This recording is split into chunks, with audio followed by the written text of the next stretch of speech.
The last winter the call came on a Tuesday, unremarkable except for the snow beginning to fall outside Marcus's office window. His secretary's voice crackled through the intercom. "Your Aunt Helen on line 2.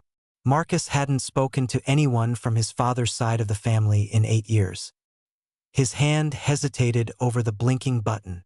"Marcus." Helen's voice was older than he remembered, worn thin. "It's your father. He's had a stroke. They don't think—" She paused. "They don't think there's much time." The words should have hit him harder. Instead, they seemed to arrive from a great distance, muffled by years of careful insulation. "I see," he said, surprised by the steadiness of his own voice. "St. Anthony's Hospital. Room 412. I know you two haven't. I just thought you should know." After she hung up, Marcus sat motionless, watching the snow accumulate on the windowsill. 23 years since his mother's funeral, since his father had looked at his 15-year-old son with eyes full of accusation and said, "If you hadn't kept her up that night fighting about that damn college trip, maybe she wouldn't have been so tired. Maybe she would have seen that truck." Marcus had left for college 3 years later and never returned. He'd built a life his father knew nothing about. A career, an apartment, a girlfriend who might become a fiancée. He'd built it all on the foundation of his father's absence. He deleted the voicemail notification and tried to return to his spreadsheets. But the numbers kept blurring into that last image of his father. A broad-shouldered man in a black suit, graying hair disheveled, hands clenched at his sides as mourners filed past his mother's casket. Marcus had tried to touch his father's shoulder. His father had stepped away at 6 o'clock. Marcus found himself driving towards St. Anthony's instead of home. He told himself he was just going to look, to confirm the reality of it. Nothing more. The hospital smelled like every hospital. Antiseptic and decay fighting an eternal stalemate. Room 412 was at the end of a long corridor, its door slightly ajar. Marcus stood outside for 5 full minutes, listening to the rhythmic beep of monitors, before pushing it open. His father had become an old man. The realization struck Marcus with unexpected force. The commanding figure from his memories had diminished into a frail form beneath white sheets, tubes snaking from his arms, an oxygen mask covering the lower half of his face. His eyes were closed.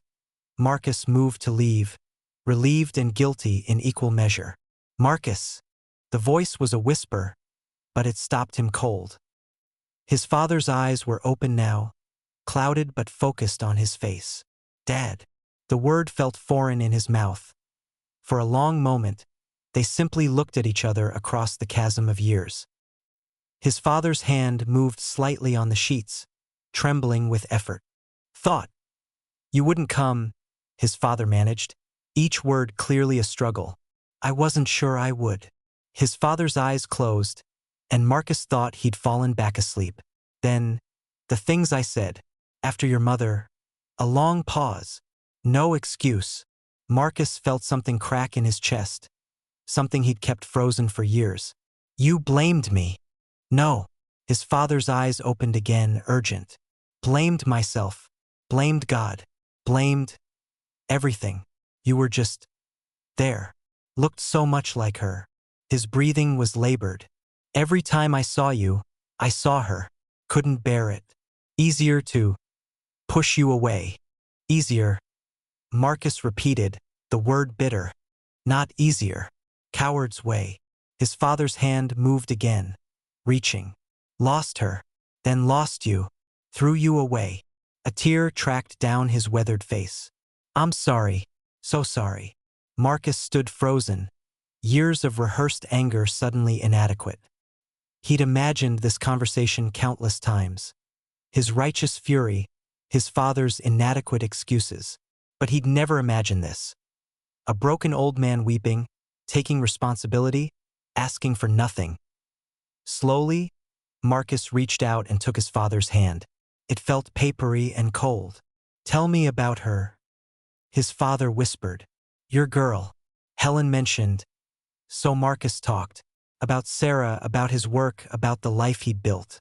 His father listened, occasionally squeezing his hand, eyes bright with tears. Marcus talked until the sky outside turned dark, until his voice grew hoarse. "Proud of you," his father said finally. "Your mother would be so proud." "Tell me about her," Marcus said. "Tell me about Mom. The things I'm too young to remember." His father's face softened, and he began to speak.